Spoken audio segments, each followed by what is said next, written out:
Ginger and I would like to say hello to you. This is Ginger. He's a boy dog. This is me in my Tai Chi t-shirt because I did Tai Chi today and I'm doing it again tomorrow. This dog loves me. Look how he licks me. Look how he loves me. Look, Gingy boy. I call him Gingy boy. He's the cutest thing. You know that dog is God backwards. It's not a coincidence. Dogs are like God. They love you infinitely.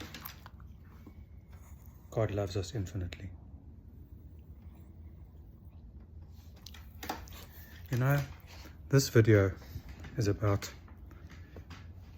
how to stop being a child. And the most important principle of stopping being a child is to stop blaming. You know, when we're young, we blame our parents, we blame our friends, we blame our teachers, we blame everybody. I got a bad mark. Oh, it's my parents' fault. They didn't buy me that textbook. Or I had a bad swimming gala. I came last. I couldn't practice because my mother couldn't get me to school on time to practice at 5 o'clock in the morning. Or I crashed my bicycle. It's my father's fault because he didn't pump the tires up properly. And on and on. You know? Blame. You watch these politicians constantly blaming, not taking responsibility.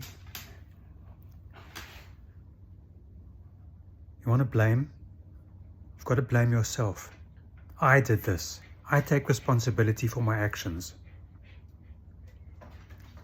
That's the starting point for becoming an adult. The next thing of becoming an adult is to consider speaking like an adult. Treating other people who are adults like adults.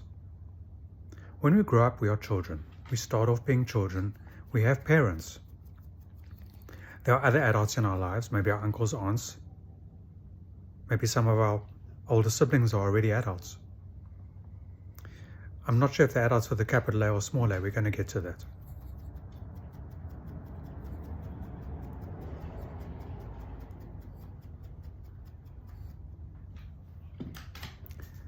An adult is someone who can have a conversation with someone else and not judge them. Let's suppose you like Biden, I like Trump. No problem. We can have a discussion, we can remain friends. Let's suppose I didn't want to get the COVID vax, you wanted to get the COVID vax. No problem. We can remain friends. Let's suppose you're Christian or Muslim and I'm Jewish or Buddhist. No problem. We can remain friends. Let's suppose you're black and I'm white. No problem. We can remain friends. Let's suppose you're a woman and I'm a man. No problem.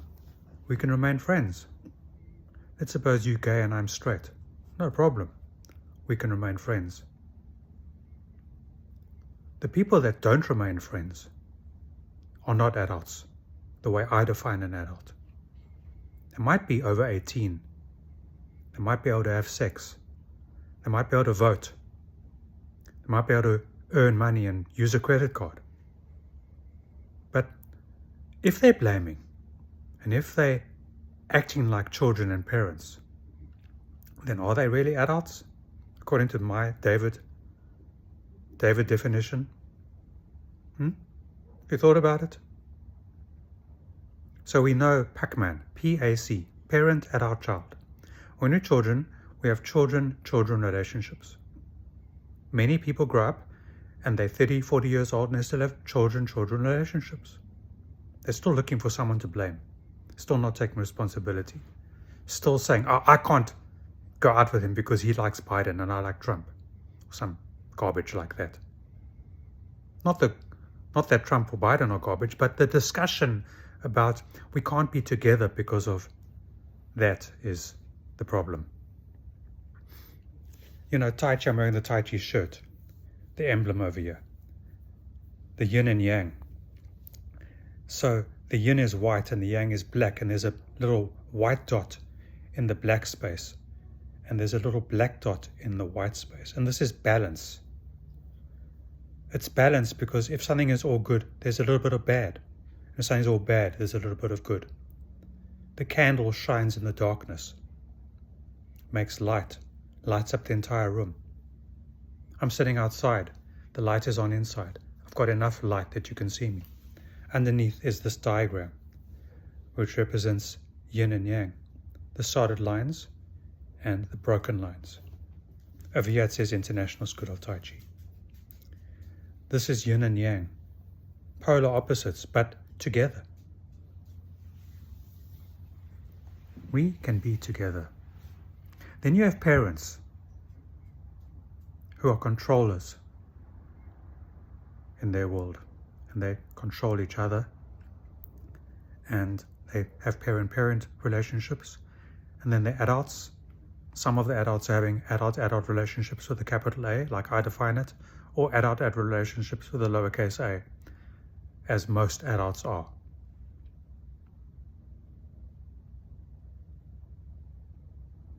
The children are having relationships with parents and adults.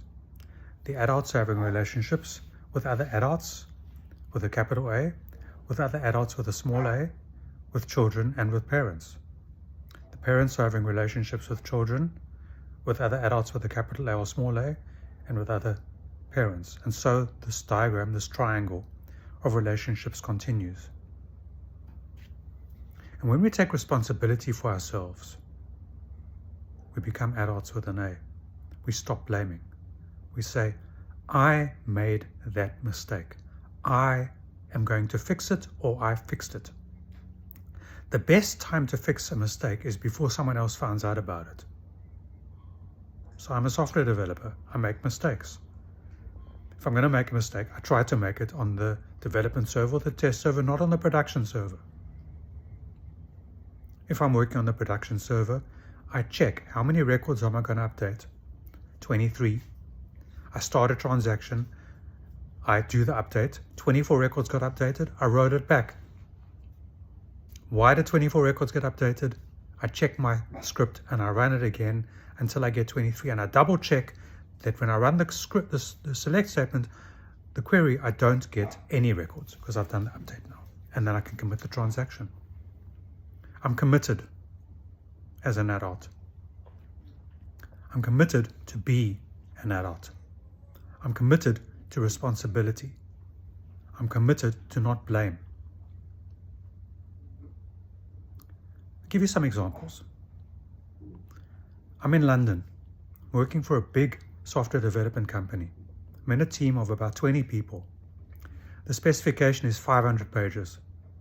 My part of the specification is 20 pages. I read my 20 pages. And we're sitting in a meeting with the project manager, the account director, the programmers, the testers, the client liaisons, all these different people in the team. And the new requirement has come from the client, can we do this? And there's a whole discussion. And the project manager says, go ahead. And I'm still a junior developer. And I put up my hand and I say, if you do that, it's going to cause problems here, here, and here. You're going to have to change the parameters in these functions. You're going to delay the project. And they all look at me and they say, what? How do you know that? I said I read the whole 500-page spec, and they, what? You're only responsible for 20 pages. I said, yes. I'm one member of this team of 20 people, and I'm responsible for not only making sure that my piece of the puzzle is produced, but also that every other one of the 19 people, we all get to the finish line at the same time. And they say, wow, David, thank you.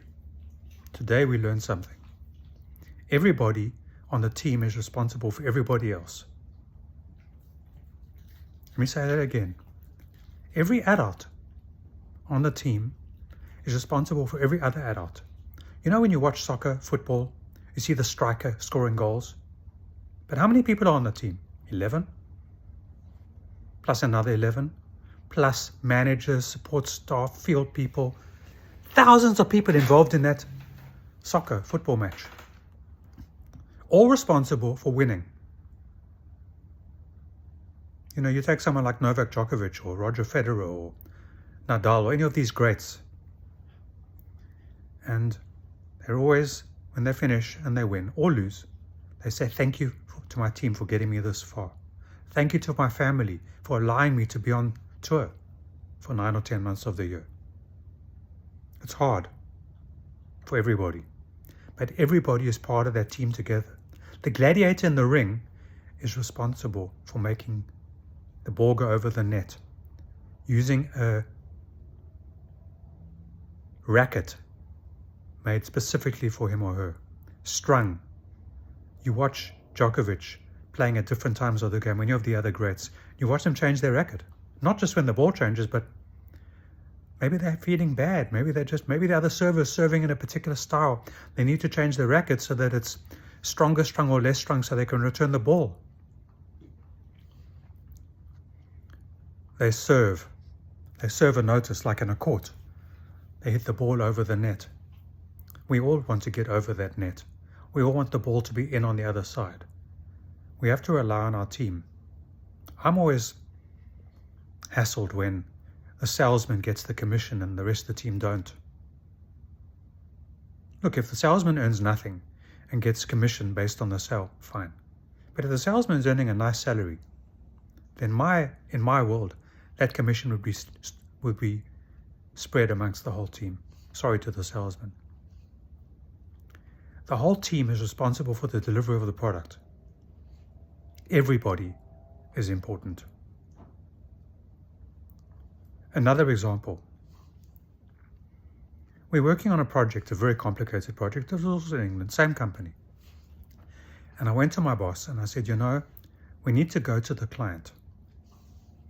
This client was a 5-hour train journey away.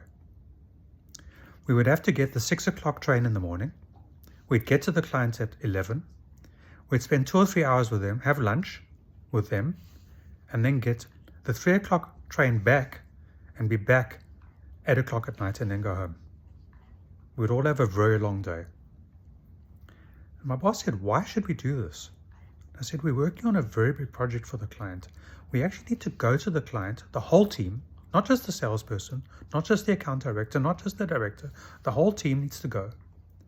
We'll have 5 hours on the train on the way, then 5 hours on the train on the way back to discuss team spirit, build team building, all that kind of nice stuff. So it's not going to be wasted time. And we're going to be at the client and see how their call center, how their operations work, to get an understanding of what's happening in their environment and to meet the people personally. And this director said, let's do it. We did it. After that, they did it with every project. And of course, this junior programmer very quickly became a senior programmer.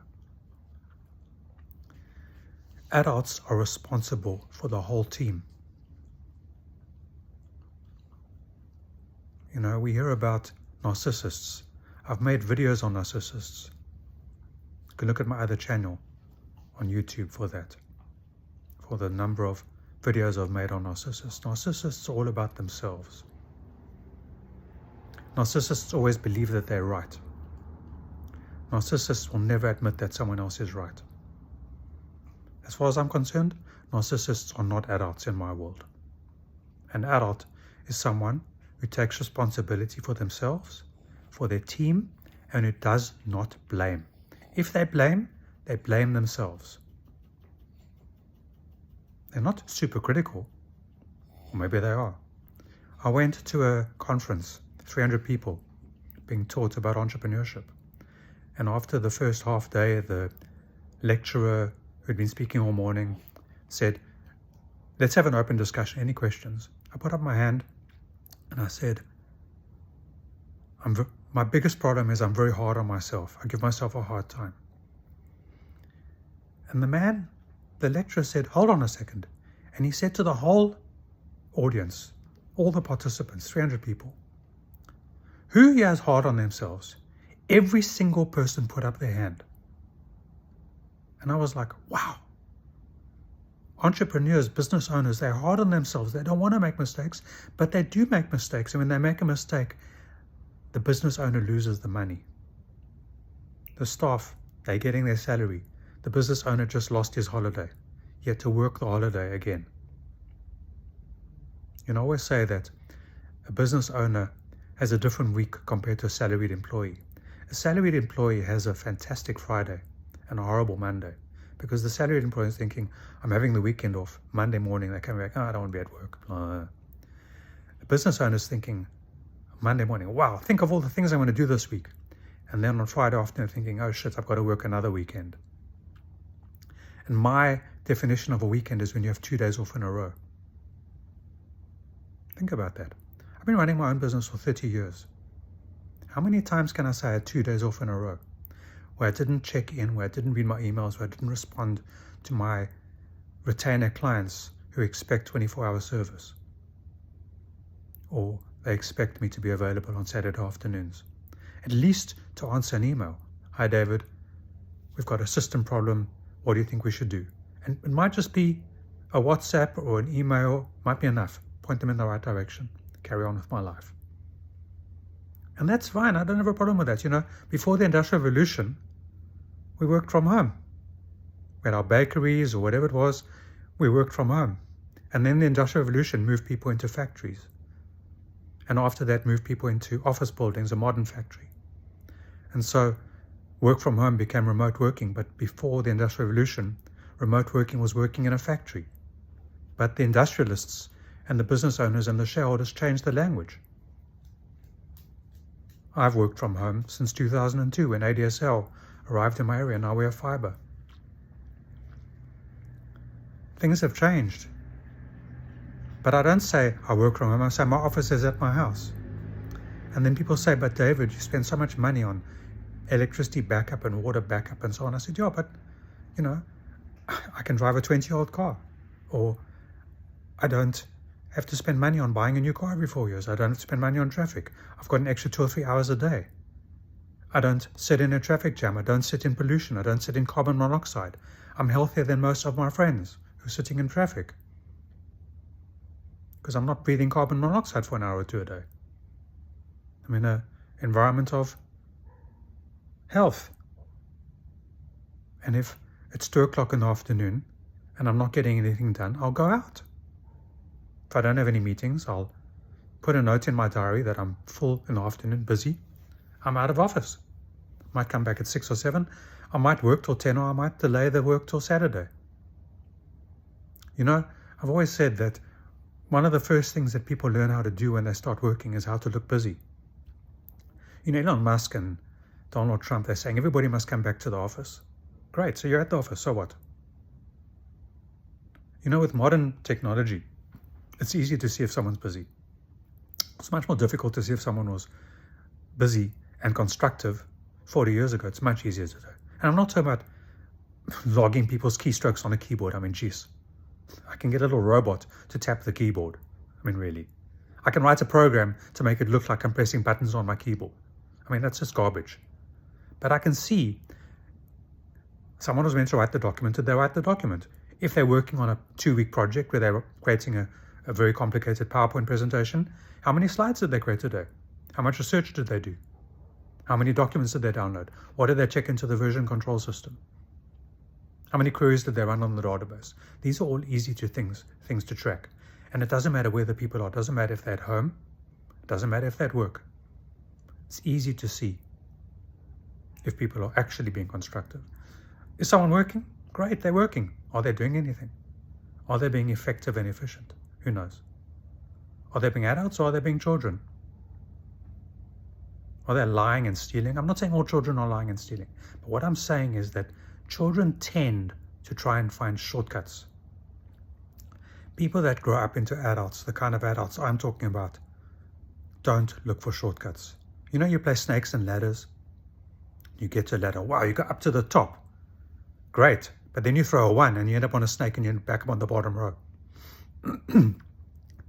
That's trying to take shortcuts. Snakes and ladders is a game of shortcuts, where you can take a shortcut to the top, but you can also take a shortcut back to the bottom. You've got to be really careful of shortcuts. Parent, adult, child, PAC Man, eating up other people, or making more for everybody in an abundant world. What do you think? Have you liked and subscribed? Have you shared this with your friends? You know, I get told that I must run my videos through software that takes out all the pauses. I must speed up my videos because people don't like watching slow videos. Well, tough luck, I'm not doing that anymore. We need time to think. I've spent 20 years learning to meditate. I've been on a Buddhist course for 8 years. I've studied Kabbalah and I've studied computer science and I've become a scientist and I've enhanced my intuition. I've read every single Malcolm Gladwell book, studying the Zohar, the ancient book of Kabbalah, what was God doing before the Torah was created. I've read the Torah. I've read most of the New Testament. I've read some of the other teachings. You know, we need to look at our world and try to understand as much as we can about it. We also need to be strong in our knowledge, strong in our capability, strong in our warriorness. We have to be warriors, lions. I make a decision for myself. I'm going to do this or I'm not going to do this. I'm not going to go to that place.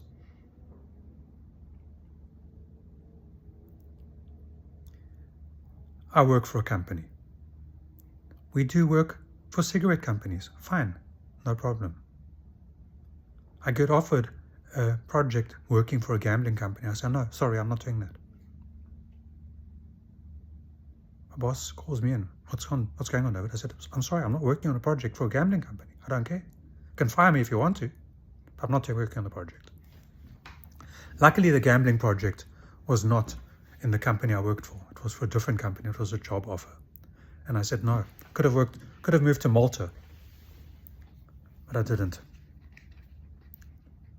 Maybe I get a job with a renewable energy company who decide to go into the oil business. And I say, sorry, I'm resigning. And they say, why? And I say, because I'm not supporting the oil business. You know, 20 years ago when I got into energy, I was against oil. Now I'm pro-oil. That's a different discussion. One of the things that an adult can do is an adult can change their mind based on new information.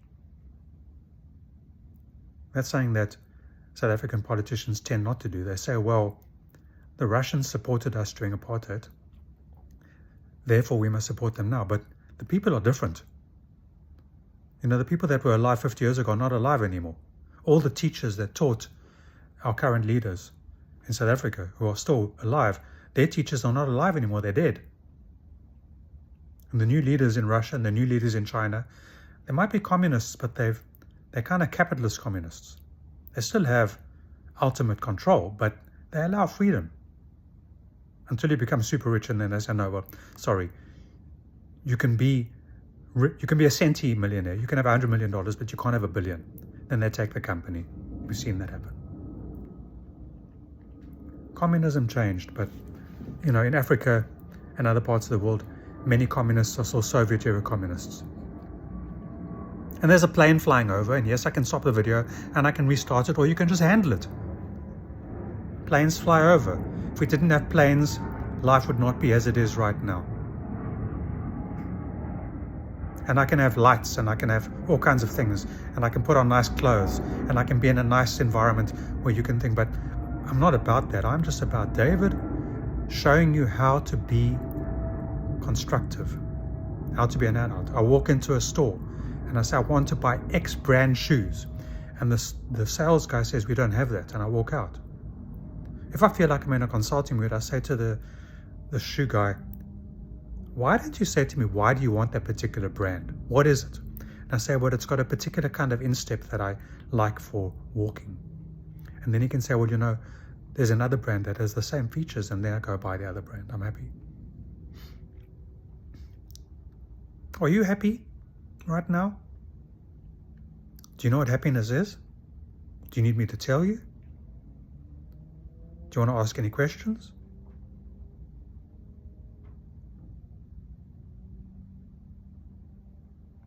I think we should stop now. But I'm happy to continue. I will continue.